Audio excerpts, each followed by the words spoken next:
in Russia. The kids are here. They What got was her married. name? What was your sister's name? Zali. Yeah. Did Zali survive the war? Yeah.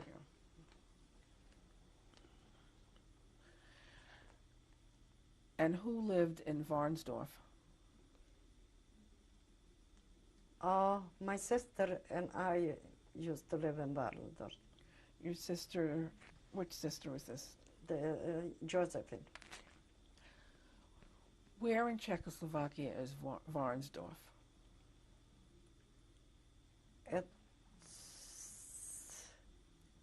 It's this the Sudeten. You know the Sudeten. You heard about? It was German Sudeten bit. Most of the people are Germans there. How did she find her way to Varnsdorf?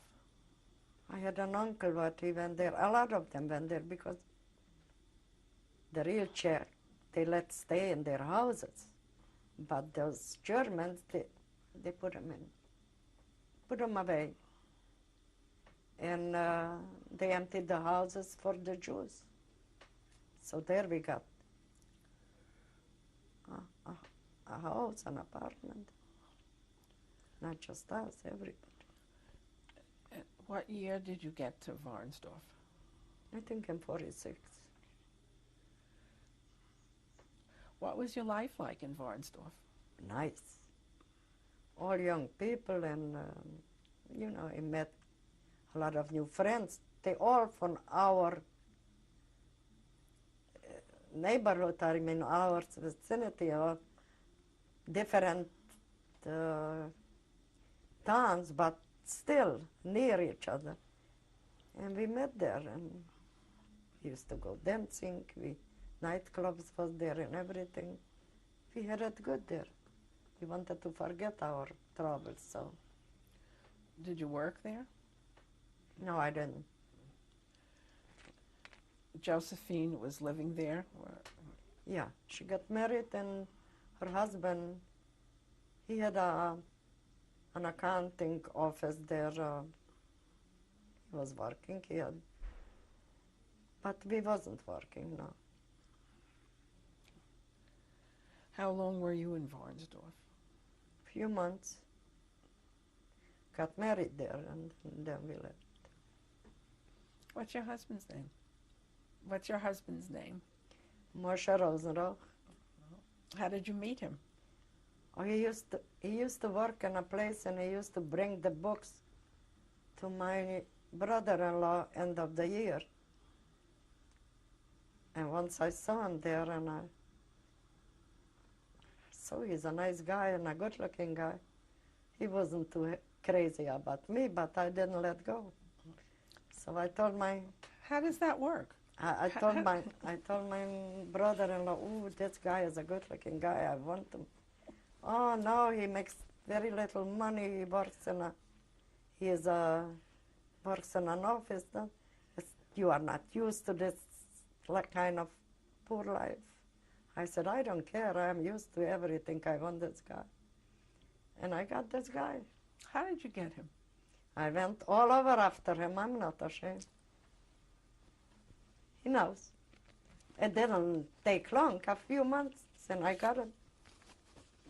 I waited for him when he came home from work. I forced him to go to the movies. And I had other boyfriends, and they said, "Oh, for this you leaving me?" I said, "Yep, for that." And it didn't came easy either. When were you married? In 47, in June, in Barlendorf. What kind of wedding did you have there? Very simple, a chuppah. What happened after you married? The next day we left for Israel. Then it wasn't Israel, it was Palestine.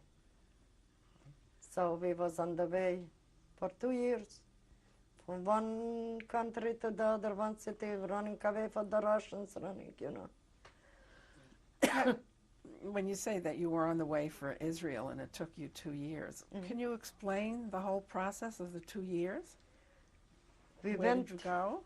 We went from Warnsdorf. We went to Vienna, I think, and we stayed in Vienna in a camp for a few months. And from there we went to Austria.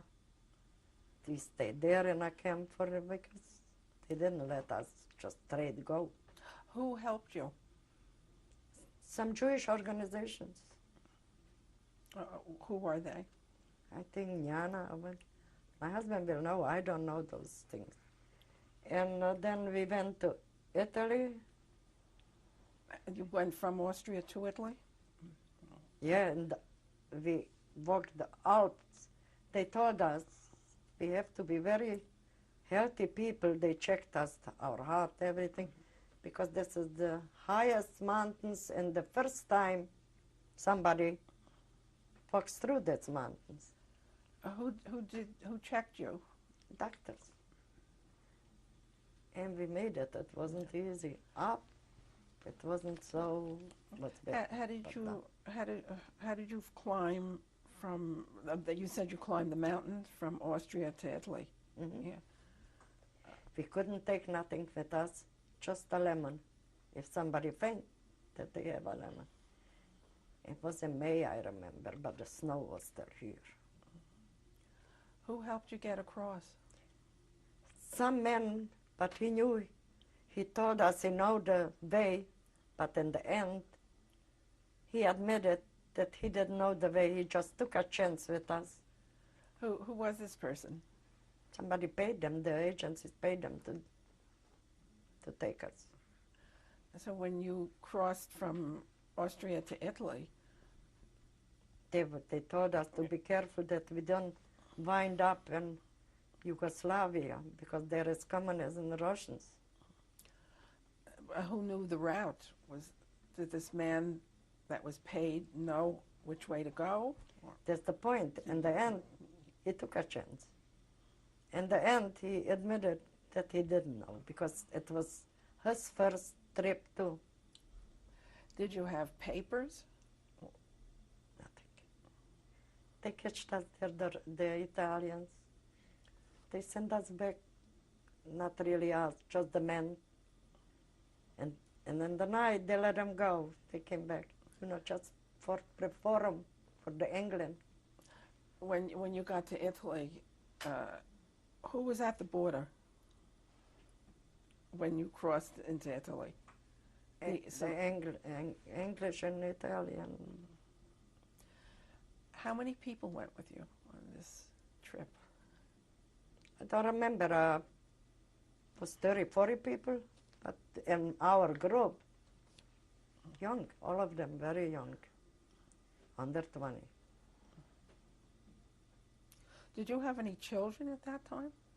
No, but I was 2 months pregnant, and I didn't tell them. And I made it. When you went into Italy, where did you stay? They put us in a place where they took care of us. What kind of place was it? It was a school or something. Where in Italy, do you remember? In Milan. First we went to Milan. We was in quite a few places. Was it a DP camp? It was a DP camp? Mm-hmm. There's a lot of people there from all over. And where did you give birth? In the place called Alexandria in Italy. What was the name of the DP camp? We lived in a place, I don't know, but the town where we lived was Valmadonna. Okay. And the nearest city with the hospital was Alexandria. How long did you stay in Milano? Altogether, I don't know details, altogether 2 years in Italy. How did you get to Israel? By boat. And then it wasn't so easy, very primitive boat, and I don't know how long it took us, 3-4 days. But we made it. It wasn't easy. What assistance were you given? What assistance, what help were you given when you went to Israel? Who helped you? The Nyana there.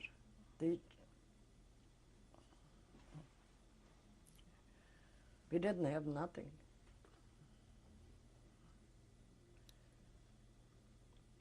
When you arrived in Israel, where did you go? We arrived to Haifa, and from there they took us to those camps. When did you get to Israel? Do you remember the year? Not really.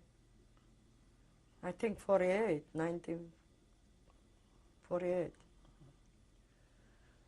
You lived in a camp in Israel? Yeah. What was the name of the camp?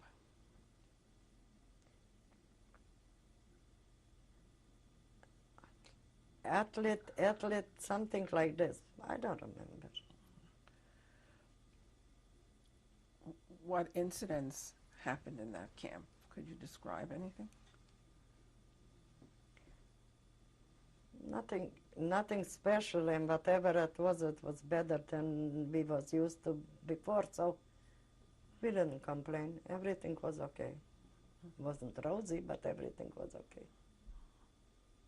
What was the situation there at the time with the Arabs? No, we didn't know about those things then.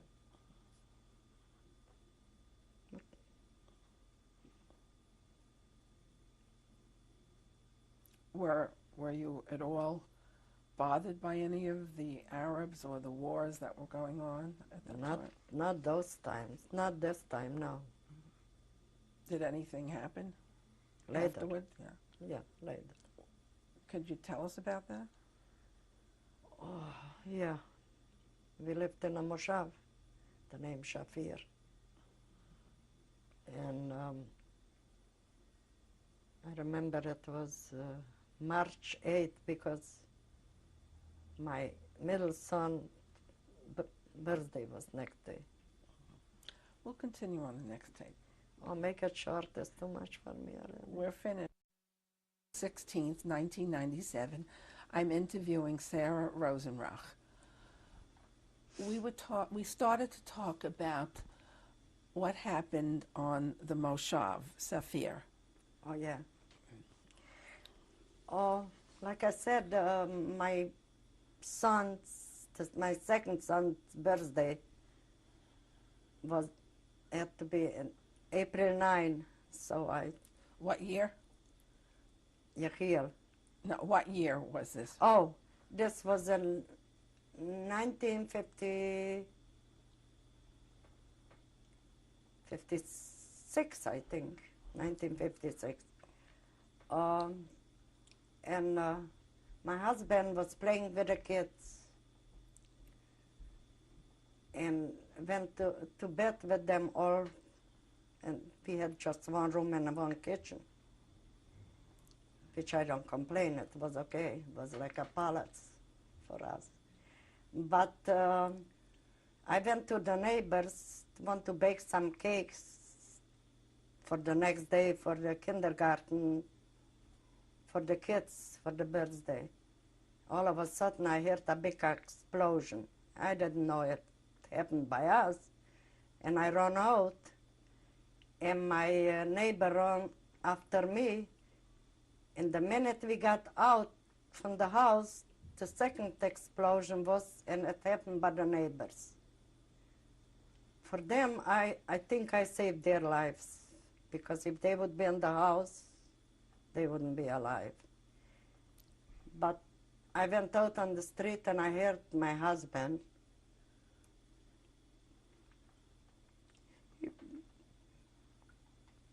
He was yelling, help, help. I went in, I saw my son lying there. He doesn't move. The other two, they was on the street already. The third one was 2 years old and running around almost naked. They didn't know what happened. And with no telephone, no cars in the town there. So I was running up and down the streets, please, somebody help us, take us to the hospital. One neighbor came with a truck, took us to a certain place, and there the army took over. And they took us to the hospital. What did happen? What caused the explosion? The Arabs put a big bomb, and they put it exactly by the window where my husband was with the kids in bed. The whole house, the furniture, the next day I saw it. The furniture we find on the neighbor's roof, the top of the houses, all over. If I would be in the kitchen, I wouldn't be alive, because the kitchen was... So I went with my son to the hospital, barefoot. I don't know what I had on, one dress, nothing else. And we came in and he examined him. I begged the doctor, help him, help him. He didn't want to talk to me. And the whole night they was working on him and they didn't know what's wrong. They wanted to send him to Yerushalayim to open his head because they thought something was in the head, but they didn't do it, luckily. So in the morning, he said, look, in meantime, we don't know what your son is. Don't count on him. But go home and take a look what your kid's doing. Because I didn't know what happened to the other two. He gave me some money. I took a bus. The people thought I ran away from a crazy home or something because the way I looked, nobody asked me nothing, but everybody was stepping away from me. I came home, I looked around, and the kids was by the neighbor. They was okay, they was in shock, but okay. My husband wasn't okay. He was like crazy. So I went back. I stayed there day and night. The doctor says, look, you stay here with him. He was wired from top to bottom. He didn't move. They don't know what's wrong with him. He had internal bleeding, but they didn't know. We try everything. Big shots, they came to see him, like Meyer and all other ones, but I didn't pay attention to this. So he says, again, he told me, look, I want you to stay with him, but don't count on him. Just from time to time go home and take a look how the others are doing. After 3 days, he woke up, just like this. And he says, Ima, why am I here?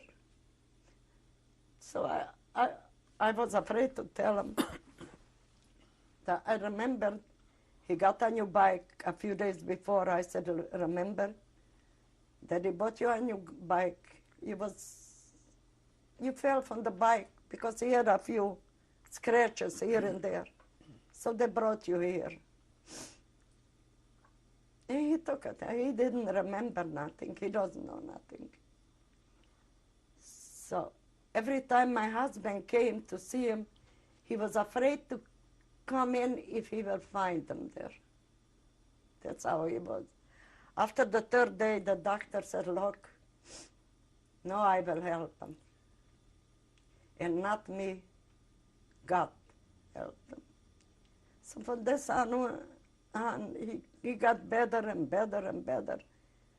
The problem was that when we had to take him home, after 2 weeks or so, I said to the doctor, what shall I tell him?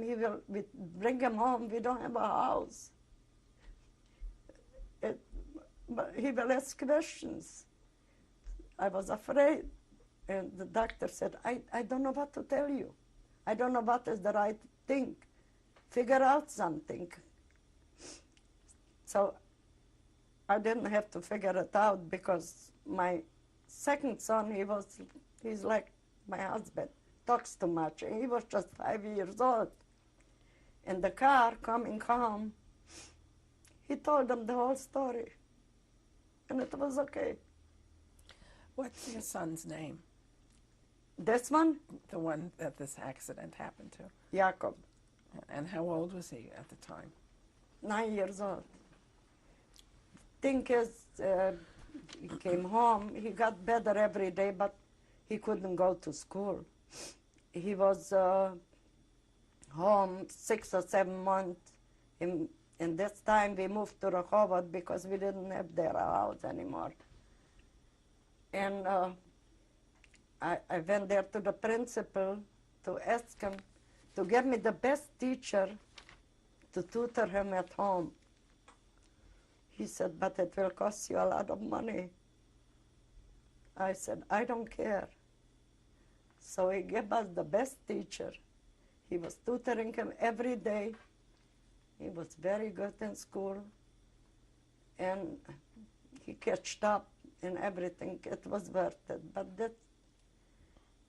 till he was in hospital, I was strong like I don't know what. But when we came home, it was a different story. It catched up with me. Every time a plane went through, I fainted. Once, it wasn't too far, the doctor's office, and he saw a plane, and he ran out. He says, I knew it will happen again. I know you. He says, you have to leave the country, at least for a few months. I said, I wouldn't leave my family for nothing. So that's when